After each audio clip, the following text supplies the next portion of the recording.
అత్యాధునిక సాంకేతిక సాధనాల తయారీలో కీలకమైన ఖనిజాలు క్రిటికల్ మినరల్స్ ను ఏ దేశమూ స్వార్థ ప్రయోజనాల కోసం వాడకుండా అడ్డుకోవాలని ప్రధాని నరేంద్ర మోదీ పిలుపునిచ్చారు. వాటిని ఇతరులపై ఆయుధాలుగా ఉపయోగించుకునే పరిస్థితి రాకుండా చూడాలన్నారు. బ్రెజిల్లో జరిగిన బ్రిక్స్ శిఖరాగ్ర సదస్సులో బహుళపక్షవాదం, ఆర్థిక వ్యవహారాలు, కృత్రిమ మేధపై ఏర్పాటు చేసిన సమావేశంలో మాట్లాడిన ప్రధాని క్రిటికల్ మినరల్ సరఫరా గొలుసులను ఏర్పాటు చేసుకునేందుకు కృషి చేయాలని నొక్కి చెప్పారు.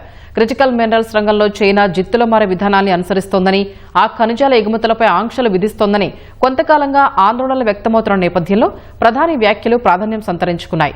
అలాగే రోజువారీ కార్యకలాపాల్లో కృత్రిమ మేధ వినియోగంతో జీవితం బాగా మెరుగవుతుందని మోదీ పేర్కొన్నారు.